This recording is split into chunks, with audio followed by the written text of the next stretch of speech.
मैं डॉक्टर इरशाद अली खान, समाचार राजनीति विज्ञान विभाग, राजकीय बांगड़ महाविद्यालय दीदवाना में कार्यरत हूँ। आज हम जॉन लॉक का जीवन परिचय, उसकी रचनाएं और सामाजिक समझौते का अध्ययन करेंगे।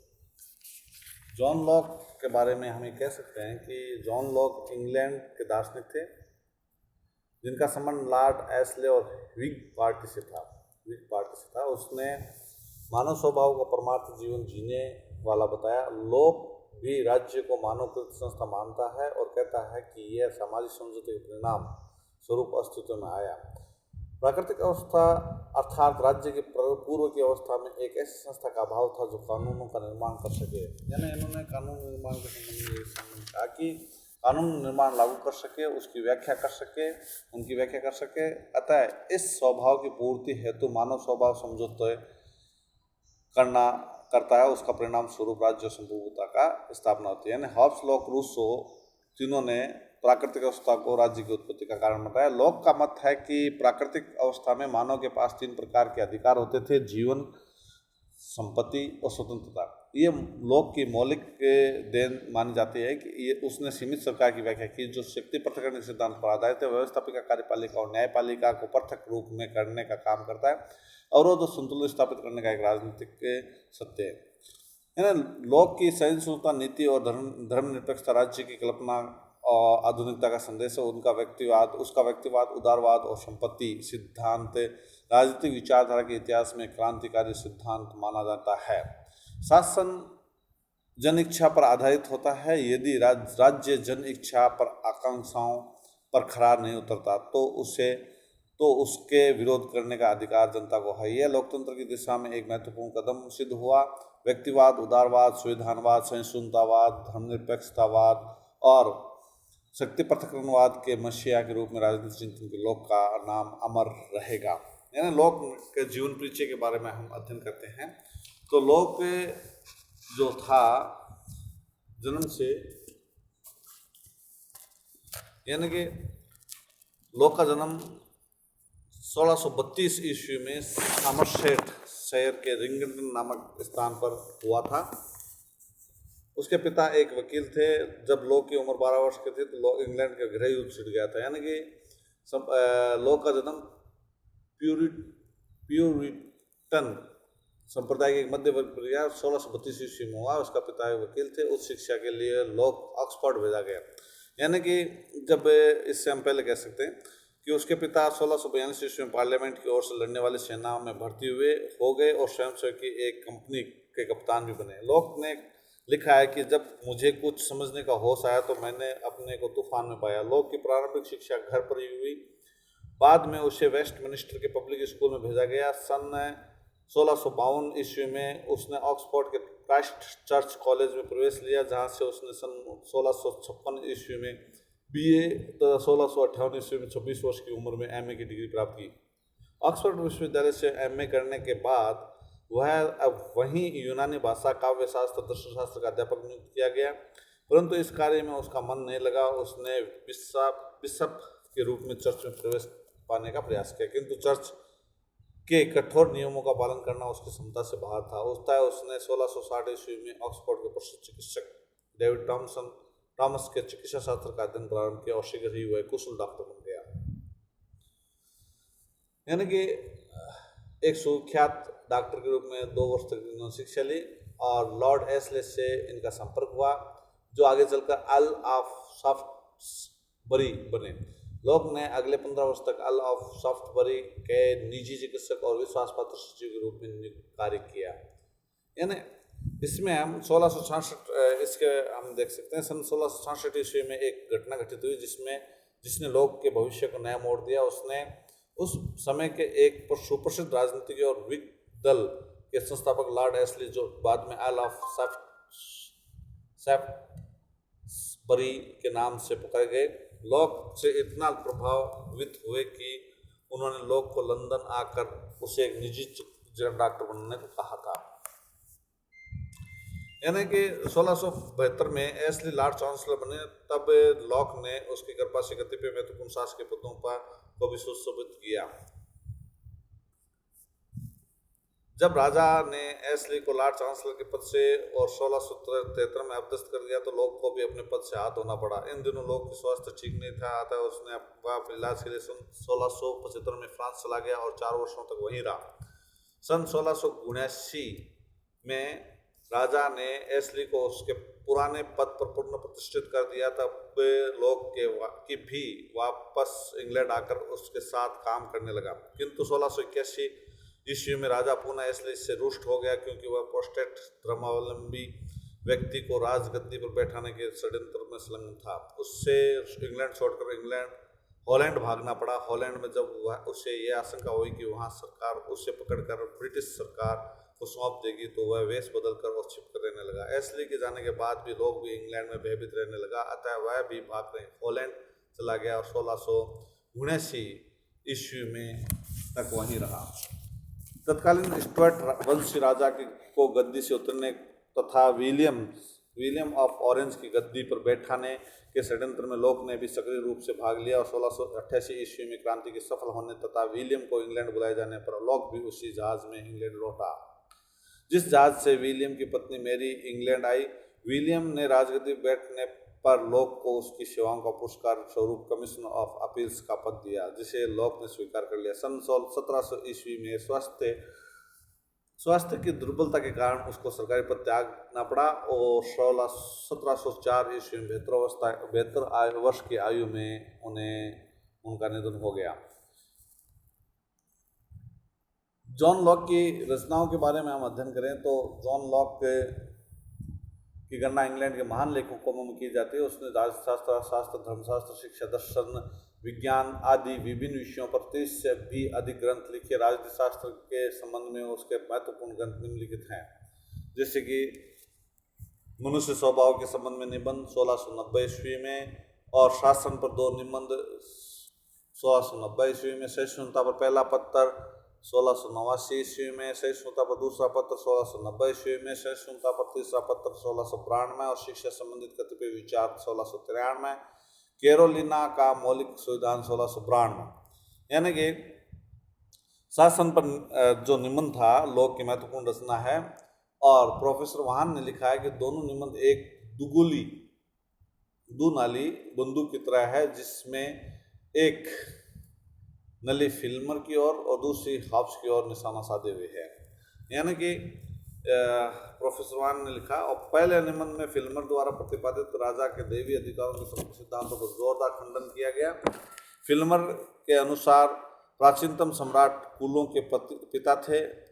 ईश्वर ने आदम को अपनी संतान के ऊपर पूरा अधिकार दिया। यह अधिकार पितृसत्तात्मक और राजतंत्रात्मक था। राजतंत्रात्मक शासन पितृसत्तात्मक होने के कारण स्वाभाविक और ईश्वर प्रदत्त है। उसने ये भी बताया कि इंग्लैंड के स्टुअर्ट राजाओं के अधिकार वंशानुक्रम ढंग से आदम से ही निश्चित है।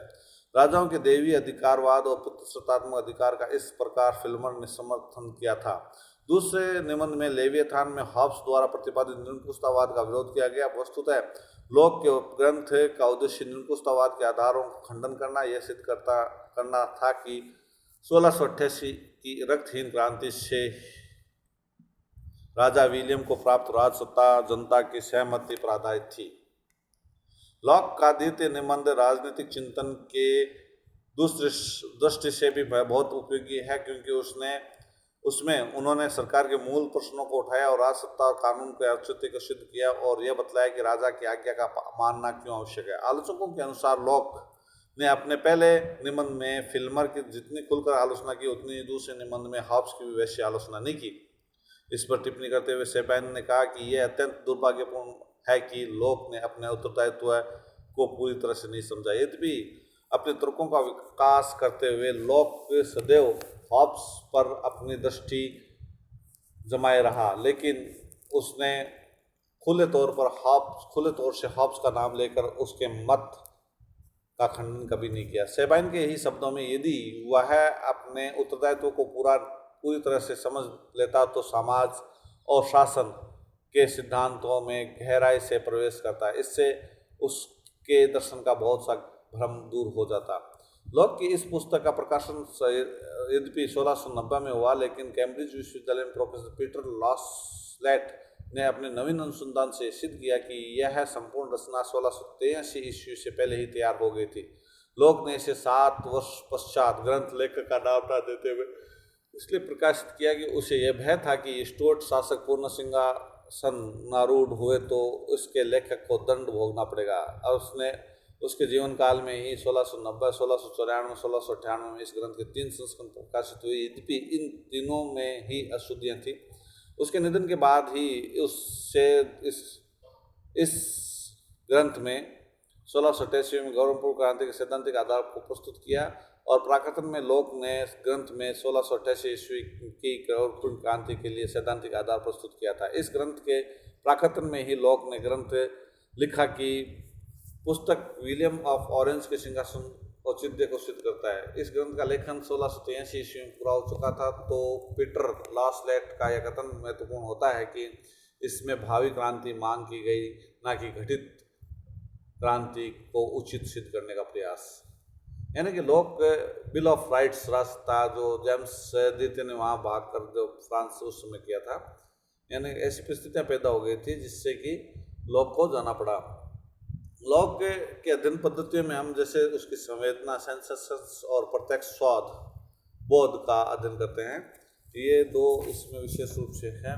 लोक का जो मानव स्वभाव और प्राकृतिक अवस्था है उसके बारे में हम जब अध्ययन करते हैं तो ये पाते हैं कि उसका मानव स्वभाव कैसा था और उसके बारे में क्या लिखा, और उसके साथ साथ में उसने प्राकृतिक अवस्था का किस प्रकार से व्याख्या की। यानी कि राजनीतिक विचारधारा में सर्वप्रथम स्थान उसके सामाजिक समझ सिद्धांत का, जिसमें वर्णन विभिन्न चरणों में हम कर सकते हैं, जिसमें मानव स्वभाव है। मानव स्वभाव के बारे में ये लिखते हैं कि हॉब्स की भांति लोक ने भी मानव स्वभाव का व्याख्या की है, किंतु हॉब्स ने मनुष्य के केवल पार्श्विक प्रवृत्ति को देखा, जबकि लोक उसके मानवीय गुणों पर बल देता है। लोक के अनुसार मनुष्य की प्रमुख विशेषता बुद्धिमान और विचारवान प्राणी होना है। इसी कारण जहाँ हॉब्स ने मनुष्य को स्वार्थी, पार्श्विक और पतित माना है, लोक ने उसे सामाजिक और तथा सहयोगी माना है। उसके अनुसार मनुष्य स्वभाव से ही एक ऐसा सामाजिक प्राणी है जो पारस्परिक सहयोग, प्रेम, दया, सद्भावना के आधार पर दूसरे व्यक्तियों के साथ संबंध रखते हुए अपना जीवन व्यतीत करता है। प्राकृतिक अवस्था के बारे में लोक लिखता है कि यदि भी प्राकृतिक अवस्था स्वतंत्रता की अवस्था है, तथापि यह स्वच्छतारिता की अवस्था नहीं है। यद्यपि इस अवस्था में मनुष्य को अपने व्यक्तित्व या संपत्ति के प्रयोग की अमित स्वतंत्रता पर उसे तब तक अपने को नष्ट करने की स्वतंत्रता नहीं जब तक कि ऐसा करने की आवश्यकता जीवन बनाए रखने के अतिरिक्त किसी अन्य उद्देश्य से ना हो। लोक के मतानुसार प्राकृतिक अवस्था 3 प्रकार की थी: जीवन का अधिकार, स्वतंत्रता का अधिकार और संपत्ति का अधिकार। यानी कि इसमें लोक के मानव स्वभाव की विशेषता में हम देख सकते हैं कि यद्यपि लोक ने इस कथन का यह तात्पर्य नहीं है कि मानव शारीरिक बौद्धिक रूप से सम्मान, परंतु उनके तात्पर्य यह है कि प्रत्येक व्यक्ति नैतिक रूप से समान है तथा उससे अन्य व्यक्तियों के समान अधिकार प्राप्त है। 18वीं शताब्दी में कांट ने भी इस प्रकार की धारणा व्यक्त की थी। कांट के अनुसार मानव एक विवेकशील प्राणी है, निरपेक्ष आज्ञा के आदेश के अनुसार कार्य करता है। लोक के अनुसार भी व्यक्ति चाहे बौद्धिक एवं भौतिक दृष्टि से समान ना हो, परंतु वे नैतिक दृष्टि से कम सम्मान लोक के अनुसार मानव स्वभाव है। यानी मानव मनुष्य की सामाजिक तथा सहयोग के तत्व के रूप में पाया जाता है। हॉब्स के विपरीत मानव की सामाजिक मानता है। लोक के मानव में सहयोग, सामाजिकता, प्रेम, दया गुण पाए जाते हैं। वह हॉब्स के मानव के समान लड़ाकू, जंगली, संघर्षशील नहीं है। लोक के व्यक्तित्व में प्रतिस्पर्धा और संघर्ष की भावना नहीं पाई जाती है। इस प्रकार लोक की व्यक्ति हॉब्स के व्यक्ति से अधिक श्रेष्ठ, सभ्य और अनुशासित है। मानव सुख की कामना करता है। लोक की धारणा में मानव दुख एवं कष्ट से बचना चाहता है, सुख के लिए प्रयत्नशील रहता है। सुख प्राप्त करने के लिए वह अन्य लोगों के साथ सहयोग करता है। मानव एक विवेकशील प्राणी है। लोक के अनुसार मानव को विवेक को मानव का स्वभाव का आधार लक्षण मानते हैं। उनके अनुसार मानव स्वयं साध्य है, उसके साधन की भांति प्रयोग नहीं किया जा सकता। लोक विवेक को मानव स्वभाव का देवी गुण मानता है। विवेक के शक्ति के द्वारा ही मनुष्य प्रकृति के नियम को समझता है, इसलिए प्राकृतिक अवस्था युद्ध की अवस्था नहीं हो सकती। मानव इस अवस्था में विवेकशील प्राणी था। हॉब्स के समान लोग ने भी पूर्व राजनीतिक अवस्था की कल्पना की है, परंतु उनकी प्राकृतिक अवस्था हॉब्स से कहीं भिन्न है। लोग के अनुसार यह अवस्था शांति, सहयोग, समानता, संपन्नता की अवस्था है। लोग लिखते हैं कि यद्यपि यह अवस्था स्वतंत्रता की अवस्था है, तथापि यह स्वच्छता की अवस्था नहीं है। यद्यपि इस अवस्था में मनुष्य को अपने व्यक्तित्व या संपत्ति के प्रयोग करने का अमर्यादित स्वतंत्रता है, पर उसे तब तक अपने को नष्ट करने की स्वतंत्रता नहीं है जब तक कि ऐसा करने की आवश्यकता जिंदगी बनाए रखने के अतिरिक्त किसी अन्य उद्देश्य से आवश्यक ना हो। प्राकृतिक अवस्था के बारे में भी हॉब्स से लोक ये लिखता है कि लोक के अनुसार प्राकृतिक अवस्था में सामाजिक व्यवस्था थी। यद्यपि सभी लोग प्राकृतिक नियमों के अनुसार कार्य करते थे, परंतु समाज में अव्यवस्था और अराजकता नहीं थी। लोक की सामाजिक व्यवस्था कानून विहीन नहीं थी, क्योंकि समाज में प्राकृतिक कानून का अस्तित्व था और मानव उन्हीं नियमों के अनुसार कार्य करता था। समाज में राज्य का अस्तित्व नहीं था, इसलिए लोगों में दायित्व नहीं थे जो एक राजनीतिक रूप से संगठित समाज में होते हैं। लोक की प्राकृतिक अवस्था की निम्नलिखित विशेषताएं हैं। प्राकृतिक अवस्था में स्वतंत्रता और समान सामाजिक आदान प्रदान होता था। लोक द्वारा प्रतिपादित प्राकृतिक अवस्था में सभी लोग स्वतंत्र थे तथा प्राकृतिक वस्तुओं का स्वतंत्र रूप से उपभोग करते थे। लोगों में कोई भेदभाव नहीं था। प्राकृतिक अवस्था में ना तो कोई स्वामी था, ना कोई दास था। सभी लोग आपस में सहयोगपूर्ण रहते थे। प्राकृतिक अवस्था में प्राकृतिक कानून थे। प्राकृतिक अवस्था में प्राकृतिक कानून एक मानवशील प्राणी के रूप में, विवेकशील प्राणी के रूप में मानते हैं और विवेक का प्रयोग करता है मानव। और इस अवस्था में कोई भी व्यक्ति किसी दूसरे व्यक्ति का हानि नहीं पहुंचाता था। लोक के अनुसार यह प्राकृतिक विवेक का था जो सभी व्यक्तियों के कार्य को मर्यादित करता था। प्राकृतिक अवस्था में जीवन, स्वतंत्रता, संपत्ति का अधिकार थे, यानी कोई भी व्यक्ति किसी दूसरे व्यक्ति का जीवन, उसकी स्वतंत्रता, संपत्ति का हरण नहीं कर सकता और संपत्ति रखने का व्यक्ति स्वतंत्र अधिकार था। प्राकृतिक अवस्था में कोई प्रतिस्पर्धा नहीं थी। लोक द्वारा प्रतिपादित प्राकृतिक अवस्था की एक अन्य विशेषता यह थी कि इस अवस्था में लोगों में आपस में प्रतिस्पर्धा नहीं थी। सभी व्यक्तियों के पास समान क्षमताएं थी। सभी लोग प्रकृति के पदार्थों का सामूहिक रूप से उपभोग करते थे। प्रत्येक व्यक्ति को अपने जीवन की रक्षा का पूर्ण अधिकार प्राप्त था। यानी कि समझौते का जो सिद्धांत था उसमें लोक ने जो एक चार्ट बनाया उसका मैं अध्ययन करूंगा इसमें। यानी कि चिंतक और दर्शन में मानव स्वभाव संबंधी जो दृष्टिकोण था उसके बारे में लोक और हॉब्स और रूसो में भिन्नता थी। हॉब्स के अनुसार मानव स्वभाव स्वार्थी, झगड़ालू, असभ्य था। लोक के अनुसार मानव स्वभाव से सहयोगी और सामाजिक की भावना थी।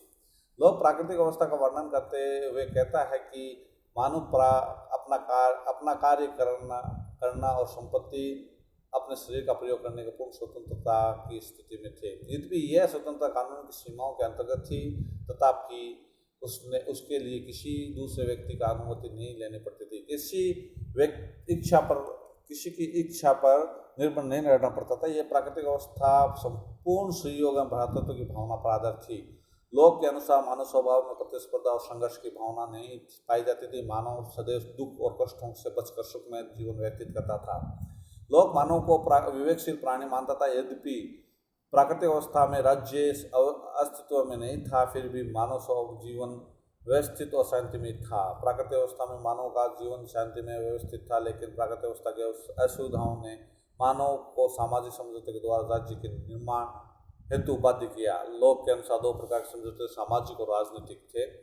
सामाजिक के अंतर्गत जो संपूर्ण समाज की स्थापना करता है, और राजनीतिक समझौते के अंतर्गत राज्य द्वारा, सरकार द्वारा जो स्थापित की गई है, शासक और समझौता किया गया।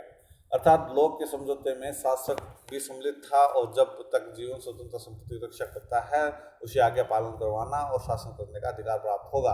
लोक सामाजिक समझौते का उपयोग शासक की निरंकुश शक्ति के विरुद्ध व्यक्ति की स्वतंत्रता पर रक्षा के में बताता है। यानी कि इसमें मानव स्वभाव कैसा था? शांति, दया, करुणा